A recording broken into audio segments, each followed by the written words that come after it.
I pressed my finger against the restaurant's window, leaving a small print on the cold glass. Inside, Danny moved between tables like he owned the place, which, until an hour ago, I'd believed he did. My phone buzzed. The lawyer, injunction granted. Sheriff en route. My stomach dropped. This was really happening. I watched Danny laugh with a customer, completely unaware. In the next 90 seconds, 23 years of lies would collapse right in front of him, and I was the one holding the sledgehammer. My name is Lisa, and 3 weeks ago I thought I knew who owned what in my family. The envelope felt heavier than it should have, sitting on Dad's hospital tray next to his untouched pudding cup. His left hand, the good one since the stroke, kept tapping it like he was afraid it might disappear. Found this yesterday, he said, words still thick but determined. In Mom's jewelry box. Been there since '87, apparently. I shifted in the uncomfortable visitor's chair, watching machines track his vitals in green lines across black screens. The hospital smell of antiseptic and floor wax made everything feel sterile, removed from real life. But the papers Dad was holding looked anything but sterile. Dad, you called me out of a client meeting. What's so urgent about old papers? Your grandfather's will. He fumbled with the envelope flap, his good hand shaking slightly. The real one. Something cold moved down my spine. What do you mean, the real one? Frank showed us a copy when Grandpa died. Said it was everything we needed to know. Dad's voice got stronger, angry in a way I hadn't heard since before the stroke. Turns out it wasn't everything. I thought about that day in 1987. I was 10, standing in Uncle Frank's living room in my black dress, listening to adults talk in hushed voices about inheritance and family business while I tried to understand why Grandpa wasn't coming back. Frank had been the one to handle everything, the funeral arrangements, the paperwork, the decisions about what came next. Frank was executor, Dad continued, as if reading my thoughts. We trusted him to take care of the legal details. He pulled out a thin stack of papers, some official-looking documents, and something that made my breath stop, a handwritten letter in Grandpa's careful script. Read it, Dad said, pushing the letter toward me. The paper was yellowed, fragile, with the particular weight of something that had been hidden for decades. Grandpa's writing was shaky but clear. To my granddaughter Lisa, the one with the head for numbers. When you turn 30, Mangiones is yours. Frank knows this. Make sure he remembers business isn't just for boys. The words hit me like cold water. I stared at them until they blurred, then read them again to make sure I wasn't imagining things. Dad, this says, I know what it says. His voice cracked. 30 years old. You're 34 now. The hospital room felt smaller suddenly, filled with the sound of machines keeping my father alive and the echo of words that changed everything. I thought about all the times Grandpa had taught me to count change at the restaurant's register, how he'd quiz me on profit margins while other kids played video games, how he'd always said I had the smart in the family. Where exactly did Mom find this jewelry box, where she hides things she doesn't want Frank to know about? Dad's mouth twisted into something that wasn't quite a smile. She's been hiding it for 26 years. Mom knew? The betrayal felt layered now, extending beyond Uncle Frank to my own parents. Found it right after the funeral. Frank told us it was just sentimental nonsense, that the legal will was what mattered. Dad grabbed my hand with surprising strength. But your mother keeps everything, Lisa. Every birthday card, every school paper, every reminder of what we used to be before. Before the stroke. Before Mom's cancer scare. Before Uncle Frank became the family's financial patriarch by default. She was scared, Dad continued. Scared of what it would mean, what it would do to Danny, to the family dinners, to keeping everyone together.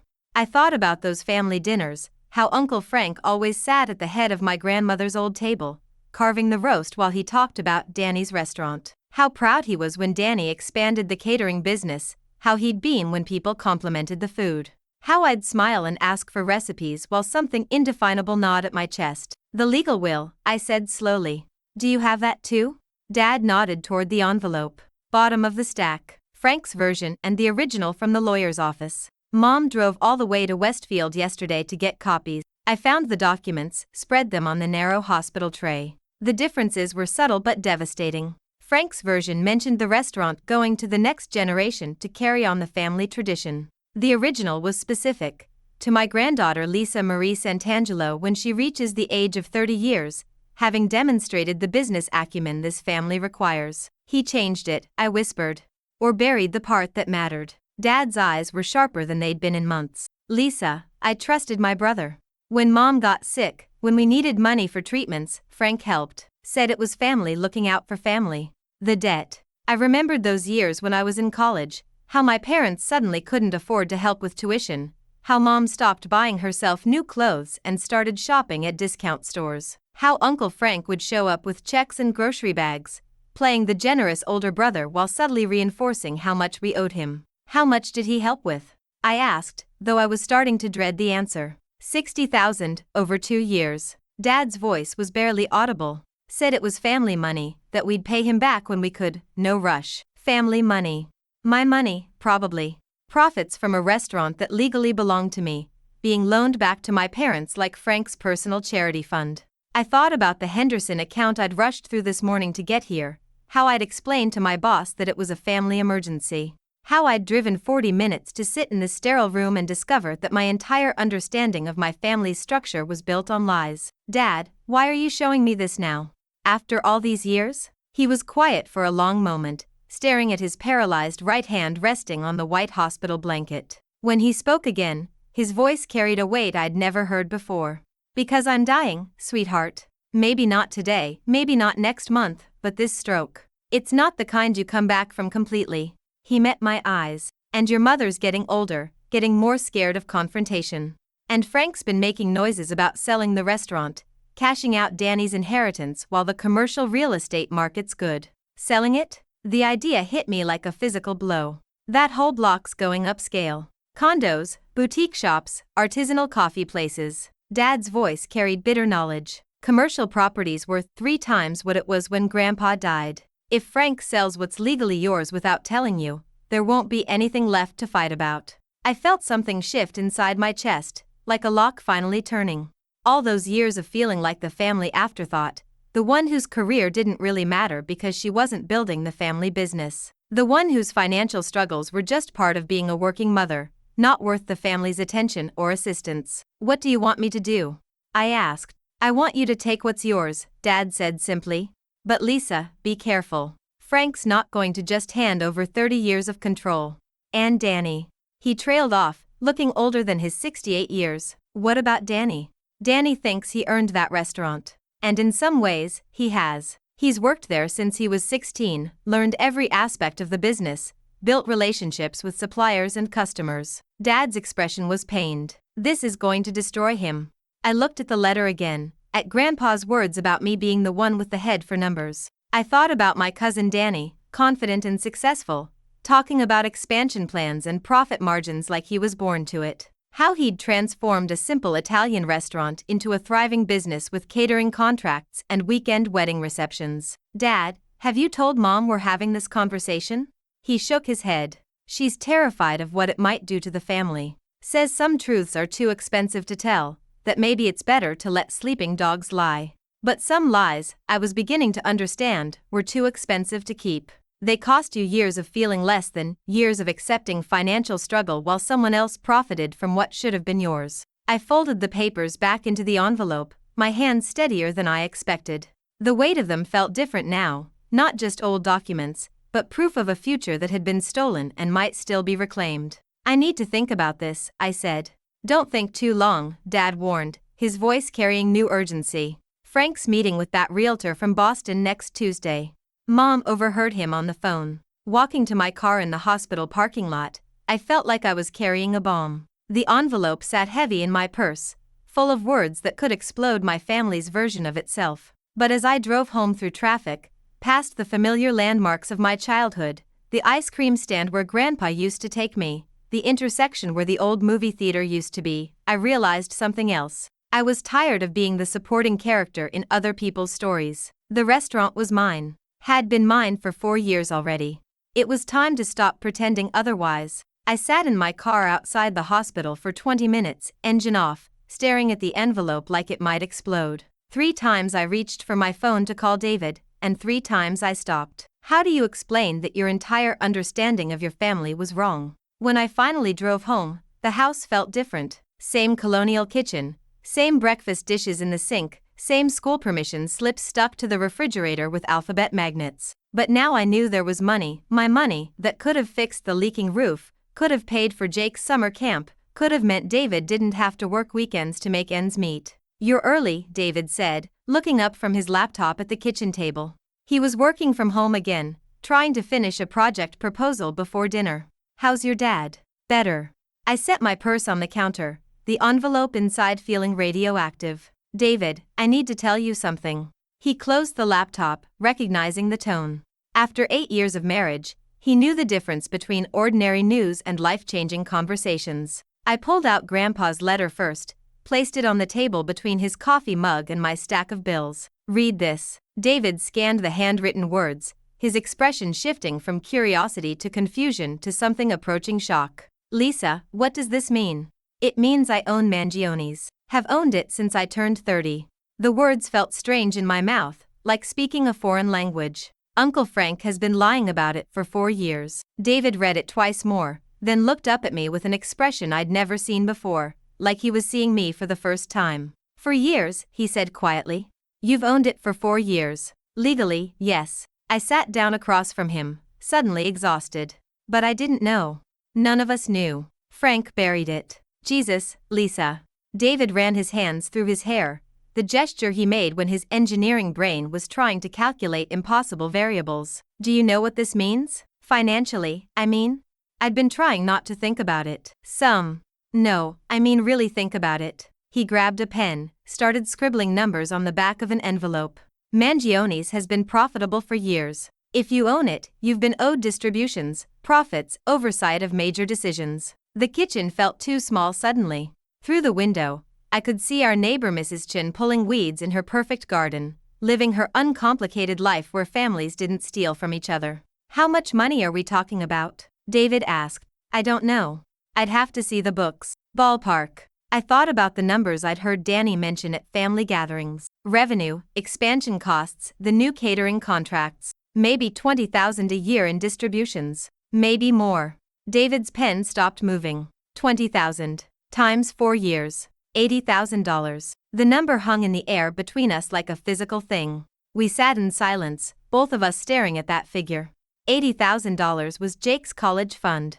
It was the new roof and the family vacation we'd never taken. It was David not working weekends, me not lying awake at night calculating which bills could wait another month. "Where are the kids?" I asked suddenly. "Jake's at soccer practice. Lily's at Sarah's house." David looked at me carefully. "Why?" "Because I'm about to say things that might make me a different person than they think their mother is." David waited. "I'm angry," I said, and hearing the words out loud made them real. "I'm so angry I can barely breathe. Not just about the money, though God knows we needed it. About every family dinner where Frank talked about Danny's restaurant while we sat there struggling. About every time he explained business concepts to me like I was a child. About letting my parents borrow money that was already mine." "Your parents borrowed money?" $60,000. When Mom had cancer. The betrayal felt layered now, extending in all directions. Frank loaned them my own profits and made them feel grateful for it. David was quiet for a long moment, processing. "What are you going to do?"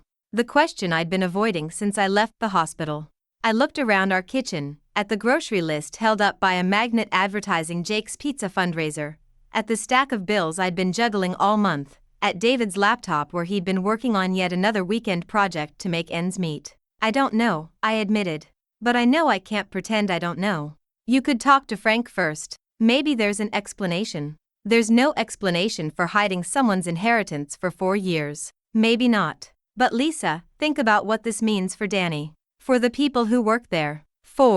He gestured helplessly. "For Christmas dinner." Christmas dinner. The thought hit me like cold water.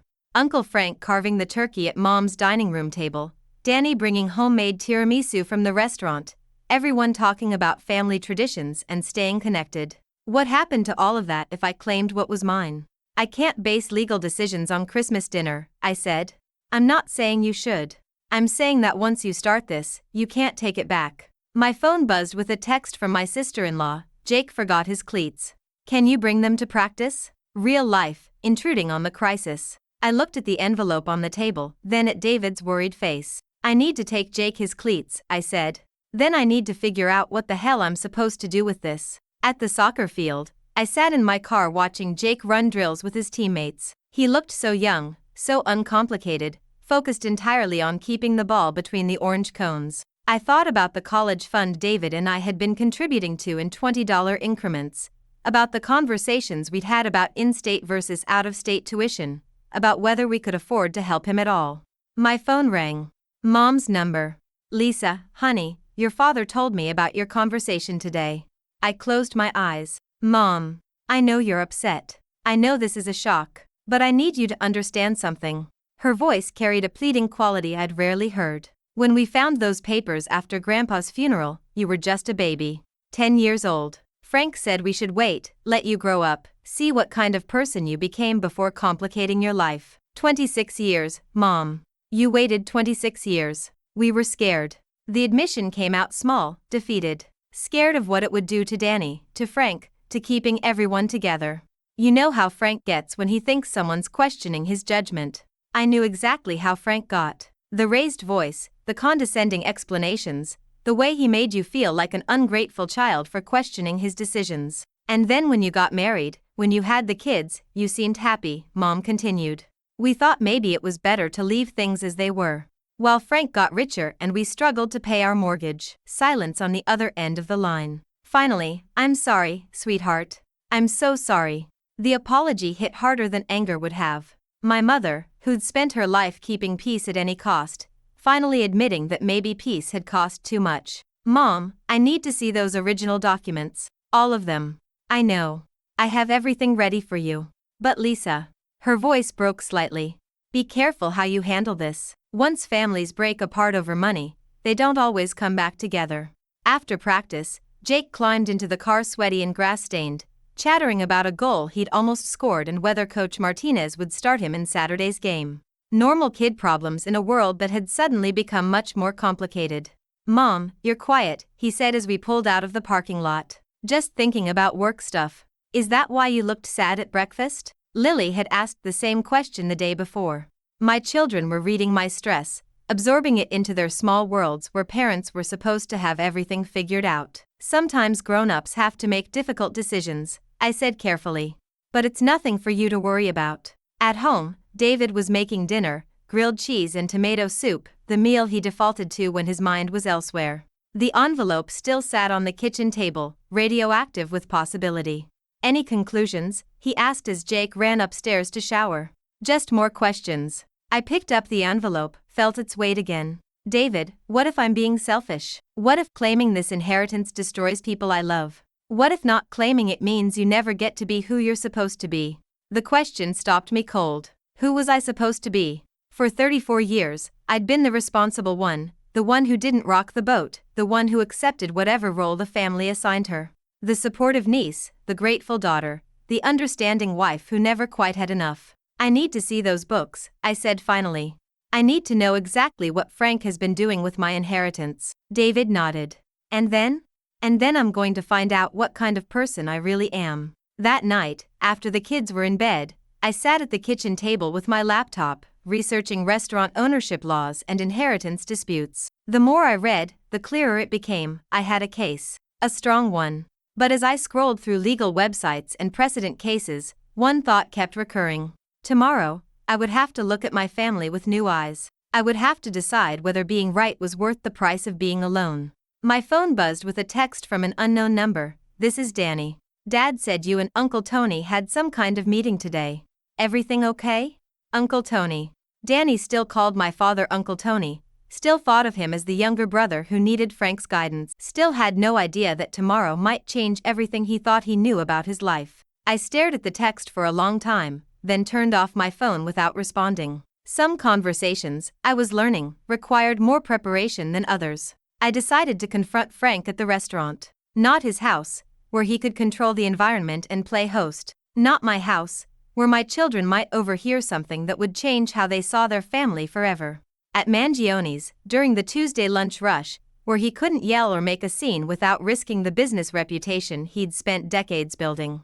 I walked in at 12:30, when the place was packed with office workers and local contractors. The smell hit me first, garlic, basil, the bread oven that had been baking the same recipe since 1962. For a moment, I was 10 years old again, rolling silverware while Grandpa explained profit margins. Danny was behind the bar, polishing glasses with mechanical precision. He looked up when I walked in, his face brightening with genuine surprise. "Lisa, what brings you here on a Tuesday?" He gestured around the busy dining room. "As you can see, we're killing it today." "We're." The casual possessiveness in his voice made something twist in my stomach. "Is your father here?" I asked, not returning his smile. "Yeah, he's in the office doing paperwork. You okay?" "You look." Danny studied my face. "Stressed. I need to talk to him. Both of you, actually." Something in my tone made Danny's expression shift. He set down the glass he'd been polishing, called over to Maria, the head server. "Can you handle things up here for a few minutes?" The office was cramped, tucked behind the kitchen in what used to be a storage closet. Frank sat at a battered desk covered with invoices and supply catalogs, reading glasses perched on the end of his nose. He looked up when we walked in, automatically switching to his public face, the warm, successful uncle who had everything under control. "Lisa, sweetheart, what a nice surprise." He stood up, arms open for a hug I didn't accept. The gesture hung awkwardly in the air before he dropped his arms. "Danny, close the door." Family conversation. Danny obeyed automatically, and I realized this was how it always worked. Frank gave orders, and everyone followed them without question. "I found some papers yesterday," I said without preamble, pulling the envelope from my purse. "In Dad's things." Frank's smile didn't waver, but something shifted behind his eyes. A calculation, quick and cold. "Oh, what kind of papers?" I placed Grandpa's letter on the desk between us. Frank glanced down at it, and for just a second, his mask slipped. Then he was back in control, shaking his head with what looked like genuine sadness. "Ah, Lisa. Your grandfather's little notes. I was wondering when those would surface." He sat back down, gesturing for us to take the folding chairs across from his desk. "You have to understand, honey, your grandfather was getting confused toward the end. The stroke, you know. He wrote a lot of things that didn't make much sense." "This makes perfect sense to me," I said, not sitting down. "Does it?" Frank picked up the letter, squinting at it like he was seeing it for the first time. "Because to me, this looks like the rambling of a sick old man who forgot he already made his will. Legally. With lawyers." Danny was looking back and forth between us, confused. "Dad, what's going on? What does the letter say?" Frank handed it to his son with theatrical reluctance. "Go ahead, read it. But remember, Danny, your great-grandfather was very ill when he wrote this. It's not legally binding or anything." I watched Danny's face change as he read. Confusion first, then something that looked like fear. "Dad," Danny said slowly, "this says the restaurant belongs to Lisa." "It says a lot of things," Frank replied smoothly. "But what it doesn't say is anything that holds up in a court of law. Lisa, honey, I understand why you'd be excited about finding this, but you have to be realistic. Your grandfather left the restaurant to the family, to be managed by the people with the experience and commitment to run it properly." The condescension in his tone, the same voice he'd used to explain business concepts to me my entire life, made my hands shake. "I also found the original will," I said, pulling out the legal documents. "The one where he specifically names me as the inheritor when I turned 30. Frank didn't even look at the papers. Instead, he leaned back in his chair, studying my face with the patience of a man who'd been having this conversation in his head for years. "Lisa, let me ask you something. Do you know what it costs to run a restaurant? Do you know about food suppliers, health inspections, payroll taxes, liability insurance?" His voice was gentle, reasonable. "Do you know that we had 3 health department violations last year that could have shut us down if Danny hadn't handled them personally?" "I'm a certified public accountant," I said through gritted teeth. "Of course you are, and you're very good with numbers. But restaurants aren't spreadsheets, sweetheart. They're living things that need constant attention." Frank gestured toward the dining room. "Danny's been here every day for 15 years. He knows every supplier, every employee, every customer's favorite order. What exactly do you think you'd do with that knowledge?" The question hung in the air like a trap. I could feel him watching for my reaction, looking for the crack in my confidence that would let him take control of the conversation. "What I'd do," I said slowly, "is claim what's legally mine. And destroy your cousin's livelihood in the process." Danny had gone very still in his chair, the letter trembling slightly in his hands. "Dad, is this real? Does she really, legally own?" "What your cousin owns," Frank said without taking his eyes off me, "is a piece of paper with her grandfather's confused scribbles on it. What you own, son, is 15 years of sweat equity and a business relationship with every person in this room. The manipulation was so smooth, so practiced, that I almost admired it. Turn Danny and me against each other. Make me the outsider trying to steal his life's work. Danny, I said, turning to face my cousin directly, did you know about these papers? Of course he didn't know, Frank answered before Danny could respond. Because there was nothing to know. Your grandfather was sick, Lisa. He wrote a lot of things toward the end that weren't coherent. Stop talking for him, I snapped, louder than I'd intended. Through the office door, I could hear the restaurant's normal sounds, conversations, clattering plates, the espresso machine. Normal life continuing while mine fell apart. Danny looked at his father with an expression I couldn't read. Dad, just answer the question.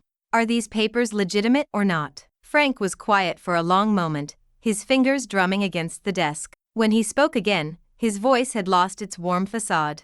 Danny, your great-grandfather was a good man, but he was from a different time. He had ideas about women in business that weren't realistic. The letter Lisa found is real, yes, but it's not legally binding. It's a sentimental gesture that doesn't take into account the realities of actually running a restaurant. That's not what the will says, I interrupted, spreading out the legal documents. The will specifically states, the will states a lot of things, Frank cut me off. But wills can be contested. Especially when they're based on the confused wishes of a sick man who clearly didn't understand the implications of his decisions. The threat was subtle but unmistakable. Contest this, and I'd find myself in a legal battle I couldn't afford, against a man who'd had 30 years to prepare his defense. Lisa, Frank continued, his voice softening again, I understand you're going through financial difficulties. David's consulting business, the kids' expenses. Maybe we can work something out. A small ownership percentage, some consulting fees for your accounting expertise. Danny was staring at his father now with something approaching horror. Dad, are you offering her a piece of her own inheritance? I'm offering her a realistic solution to a complicated problem, Frank replied sharply. Unless she'd prefer to destroy this family over some old papers. The room felt smaller suddenly, filled with 30 years of lies and the weight of decisions that would change everything. Frank sat behind his desk like a judge, waiting for my response. Danny clutched the letter like evidence of a crime he was just beginning to understand. And I stood there, holding documents that proved my entire adult life had been built on someone else's version of the truth. I want to see the books, I said finally. All of them. Tax returns, profit and loss statements, bank records. Everything. Frank's smile turned cold. That's not going to happen, Lisa. This is a private family business, not a public corporation. You don't get to waltz in here and demand.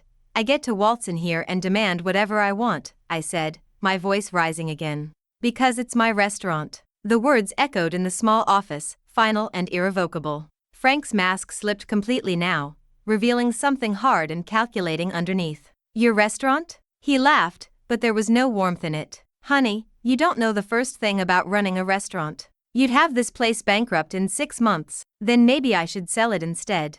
The silence that followed was absolute. Even the sounds from the dining room seemed to fade. Frank stared at me like I'd just threatened to burn the building down. You wouldn't, he said quietly. Try me.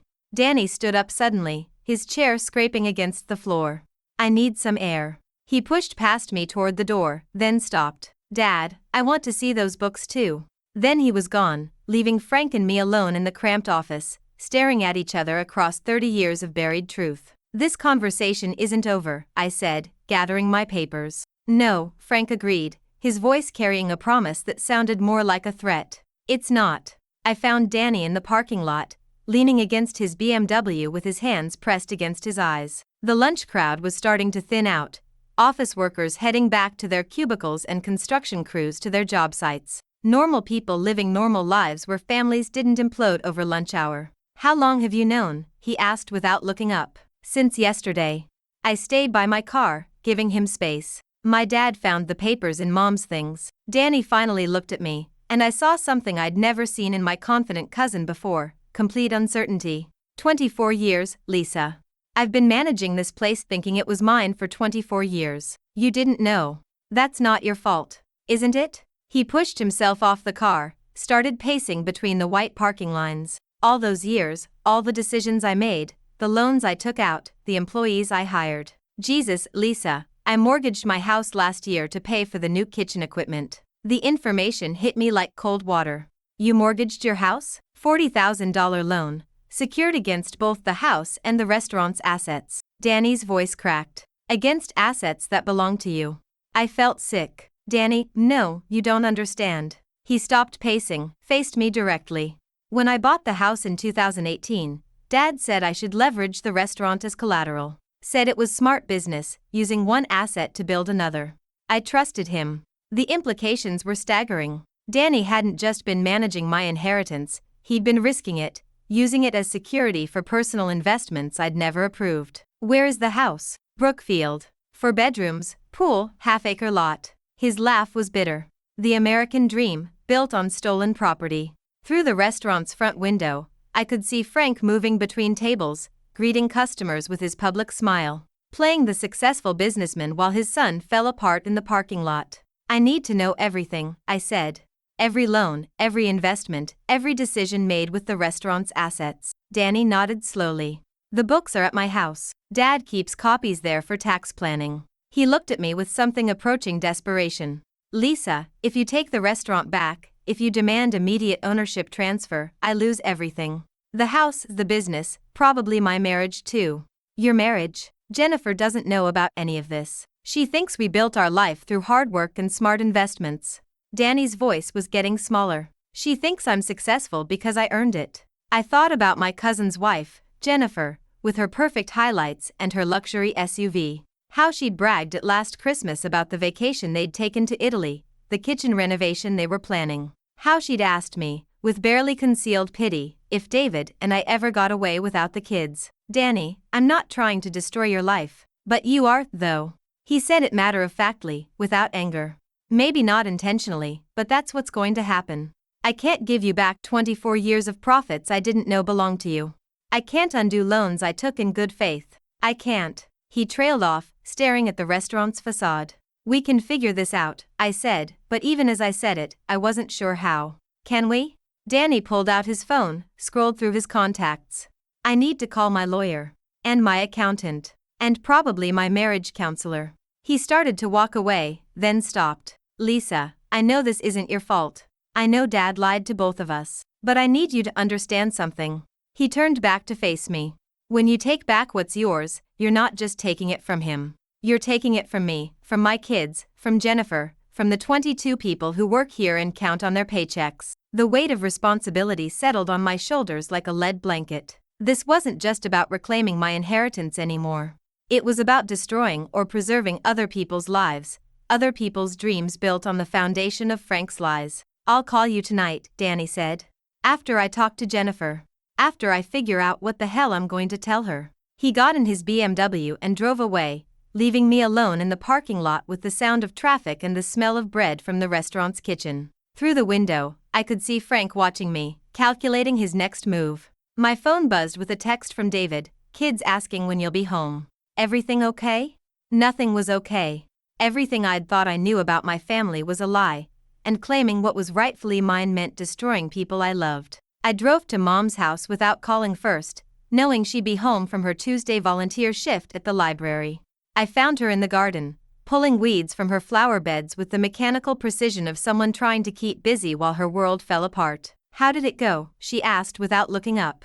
About like you'd expect. I sat down on the wooden bench Dad had built for her 20 years ago, back when his hands were steady and their biggest worry was whether to refinance the mortgage. Mom, did you know about Danny's loans? The ones secured against the restaurant? Mom's hands stilled among the marigolds. What loans? $40,000 for kitchen equipment, plus his mortgage uses the restaurant as collateral. Mom sat back on her heels, dirt on her gardening gloves. Oh, Lisa.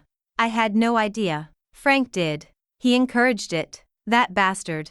The word came out soft but fierce. In 62 years, I'd heard my mother swear maybe 3 times. He's been using your inheritance as his personal bank. We sat in silence, watching a cardinal at the bird feeder Dad had hung from the old maple tree.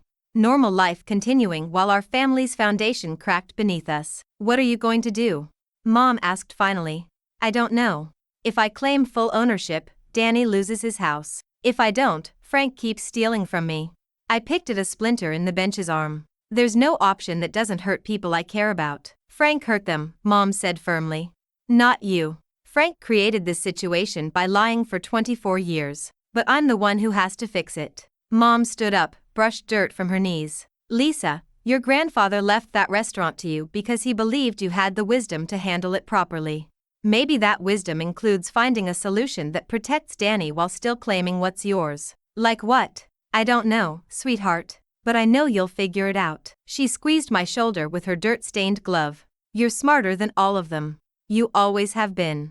That evening, I sat at my kitchen table with my laptop, researching partnership agreements and business succession planning. The legal pathways were complex but possible. I could claim majority ownership while allowing Danny to maintain operational control and earn back his equity over time. I could restructure the loans, absorb the debt in exchange for a larger ownership percentage, protect his house while securing my inheritance. It would require lawyers, accountants, probably months of negotiation. It would require Danny to trust me the way he'd trusted Frank, and Frank to accept the loss of control he'd wielded for decades. At 9 p.m., my phone rang. Danny's number. I told Jennifer, he said without preamble. She's not taking it well. I'm sorry. She wants to know if we're going to lose the house, if the kids will have to change schools, if everything we've built together was based on a lie. His voice was hollow. I couldn't give her good answers to any of those questions. I looked at my laptop screen, full of legal documents and business structures that might save his marriage, his home, his sense of himself as someone who'd earned his success. Danny, what if I told you there might be a way to fix this, to make it fair for both of us? I'd say you're a better person than I am, he said quietly. Because if our positions were reversed, I'm not sure I'd be looking for ways to save you. The honesty hit harder than anger would have. Danny was right, he probably wouldn't have spent his evening researching ways to protect me.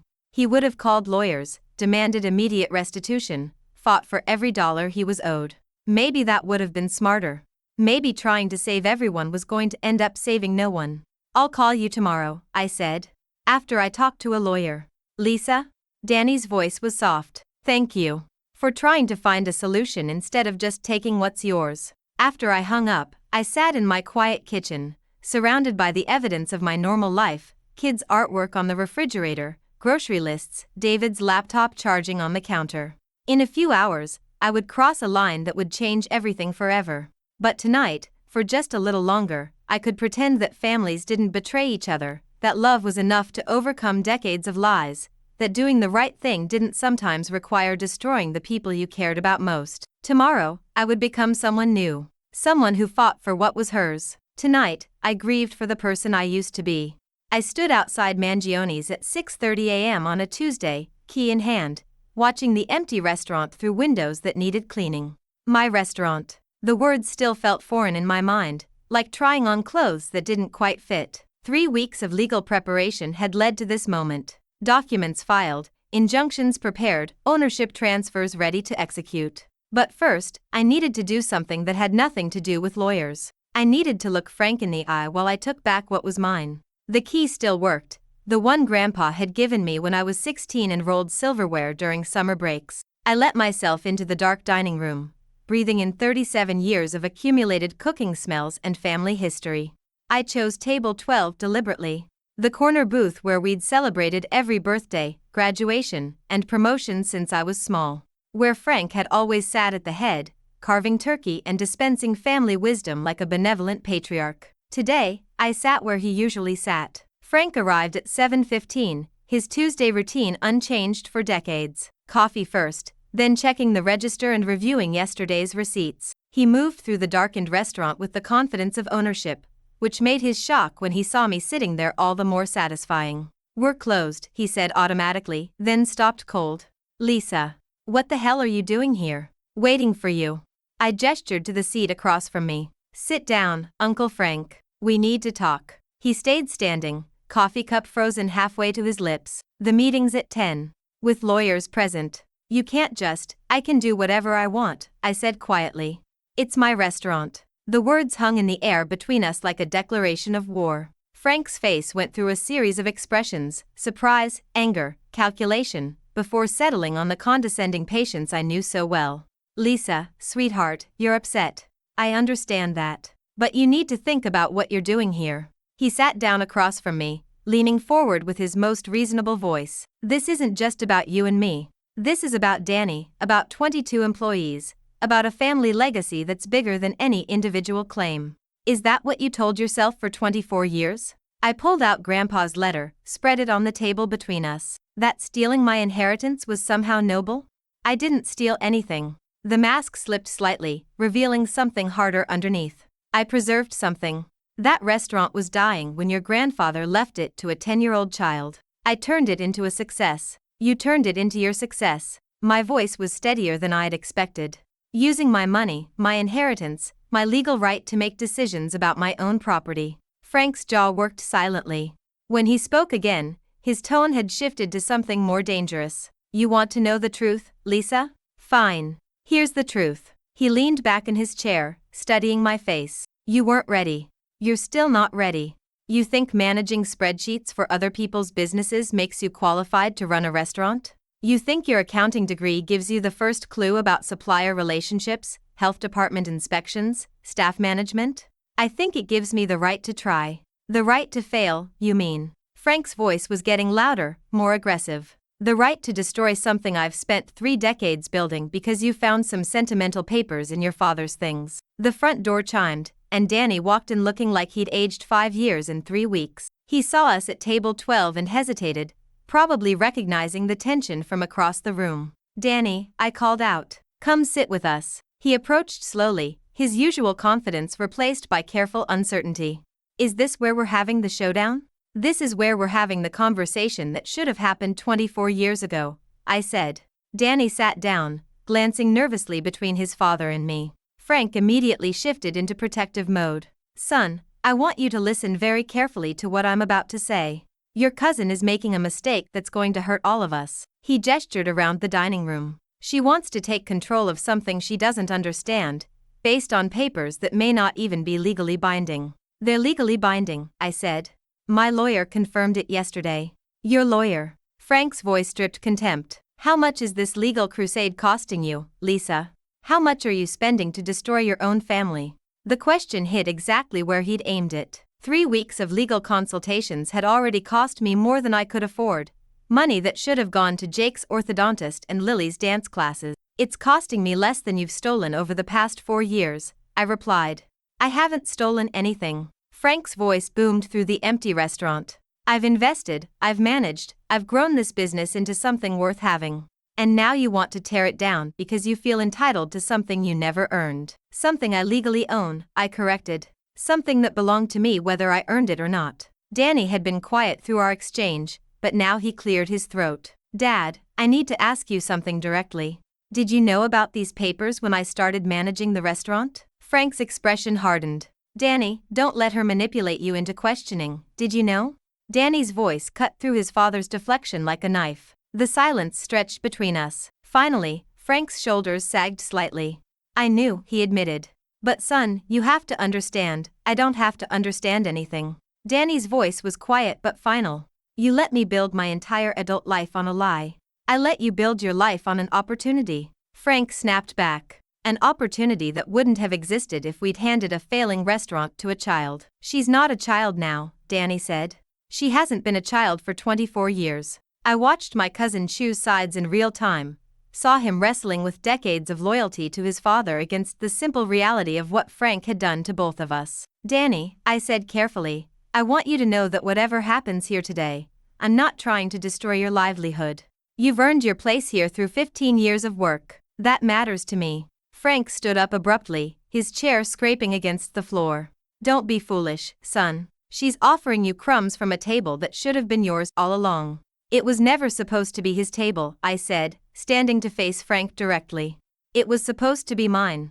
And you knew that every single day for 24 years. And I made a decision to protect this family from your inexperience. Frank's composure was cracking now, revealing the desperation underneath. You want to take over? Fine. But don't come crying to me when you run this place into the ground in 6 months. I won't be coming to you for anything ever again, I said quietly. Starting today, you have no role in this restaurant's operations. No advisory position, no family consultation, no patriarch routine. You're out. Frank stared at me for a long moment, his face cycling through emotions I couldn't read. When he spoke again, his voice carried a promise that sounded more like a threat. You think you've won something here, Lisa. But all you've done is destroy your family for the sake of your pride. He looked at Danny with something approaching disgust. And you, son, you'll regret choosing her over your own father. Danny met his father's glare without flinching. I'm not choosing anyone over anyone else, Dad. I'm choosing honesty over lies. Frank grabbed his coffee cup and headed for the door. We'll see how long that honesty keeps the lights on. After he left, Danny and I sat in the quiet restaurant, processing what had just happened. Around us, morning light was starting to filter through the windows, illuminating dust motes and the weight of family history. So, Danny said finally, what happens now? Now we figure out how to run a restaurant together, I said. Honestly. And if we screw it up? Then we screw it up honestly, I replied. Which is better than succeeding through lies. Danny nodded slowly, then held out his hand across the table. Partners? I shook it, feeling the calluses he'd earned through 15 years of real work. Partners. Outside, I could see Frank sitting in his Cadillac, staring at the restaurant through the windshield. Even from a distance, I could see the devastation on his face, a man watching his kingdom crumble in real time. For just a moment, I felt sorry for him. Then I remembered 24 years of condescension, $80,000 in stolen profits, and the way he'd made me feel like a supporting character in my own family's story. Some betrayals, I realized, really can't be forgiven. But some futures, if you're brave enough to claim them, can finally begin.